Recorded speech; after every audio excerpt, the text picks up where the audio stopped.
ഈ ചെങ്ങായത്തെ കാട്ടിന് സെൽഫി എടുക്കുക, ഓനെ മുട്ടി എഴുതി നടക്കുക. ചെങ്ങ എന്റെ ഭാഗത്തിന് ആണെന്നെയാണ് അതിന്. ഇതൊക്കെ പാടെ കണ്ടോക്കുമ്പോ ഓനെ ആലിളക്കീണ്. എടാ ചെങ്ങ ഓനൊരു ആണാണ്. ഈ സോഷ്യൽ മീഡിയയിലൊന്നും കാണല്ല. ഒരിതും ബന്ധമില്ലാത്തവനെ ഓന്റെ ഒക്കെ പിന്നാലെ നടക്കുള്ളൂ. ഓനെ പുതിയാപ്പിളുണ്ട്. അപ്പങ്ങള് കണ്ടില്ല, ആശി വിട്ട് കിടക്കണതാ. ഓന് ചെണ്ട് നല്ല തല്ലിട്ടൂന്ന്. എവിടെ ചെങ്ങാന്റെ വാപ്പ മരിച്ച കബറുമ്പത്ത് എടുക്കല്ലേ. നല്ലൊരു റംലാൻ മാസല്ലേ. എന്തായാലും ഇത്രയും കാലം മുസ്ലിമായി ജീവിച്ചില്ലേ. ഇപ്പോഴല്ല കുറിയും ചന്ദനോ ഇതൊക്കെ തൊട്ടിട്ട് ആട്ടും കിട്ടടന്നിട്ട് കുറെ ഹിന്ദുക്കൾക്ക് സപ്പോർട്ട് ചെയ്യുന്നു, ക്രിസ്ത്യാനിക്ക് സപ്പോർട്ട് ചെയ്യുന്നു, കുറെ മുസ്ലിങ്ങൾക്ക് സപ്പോർട്ട് ചെയ്യുന്നു. ഒന്നുമില്ലെങ്കിൽ എന്നെ പഠിപ്പിച്ചില്ലടാ. എന്നെ പോയിട്ടുണ്ടാക്കിയ വാപ്പല്ലേ.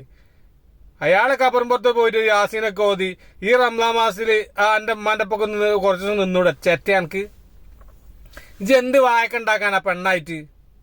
ഇജിപ്പൊ പെണ്ണായിന്ന് കൂട്ടി എന്ത് വായക്ക ഇജ് ഉണ്ടാക്കാൻ പോണേ? ആശി എന്താ ഉണ്ടാക്കാൻ പോണേ? ഇജ് എന്താ ഉണ്ടാക്കാൻ പോണേ? ഒന്നും ഉണ്ടാക്കാനില്ല നിങ്ങളെ കൊണ്ട്. ഇജ് ഇനി എത്ര വലിയ ഹോർമോൺ കുത്തിച്ചിട്ട് ഒരു കാര്യമല്ല. എന്നെ കൊണ്ട് ഒരു പെണ്ണിന്റെ ഒരു കാര്യങ്ങളും ചെയ്യാൻ എന്നെ കൊണ്ട് കഴിയൂല. പിന്നെ എന്തിനാണ് ഈ ചേപ്പം കെട്ടി നടക്കണേ? അരപ്പ് ജാതി. സ്വന്തം തള്ളക്കും വീട്ടുകാർക്കും എല്ലാവർക്കും ശാപായിട്ട് എന്തിനു ജീവിക്കുക? ഇപ്പൊ നാട്ടുകാർക്കും തുടങ്ങിയാണ് ഉളുപ്പമല്ലാത്ത ജാതി. ഇവരെ പറയുമ്പോ കുറെ ആൾക്കാരുണ്ട് എങ്ങനെയാലും ജീവിച്ചോട്ടെ ബ്രോ. എടാ ചെങ്ങ എന്റെ പെരയിൽ ഇങ്ങനത്തെ ഒരുത്തം കാട്ടിക്കൂട്ടണം. അപ്പോൾ അതിന്റെ വേദന അറിയുള്ളൂ എനിക്ക്. ഇന്റെ പെരയിലല്ലോ, ഓന്റെ പെരക്കാരുടെ അവസ്ഥകൾ ആലോചിക്കുകയാണ്.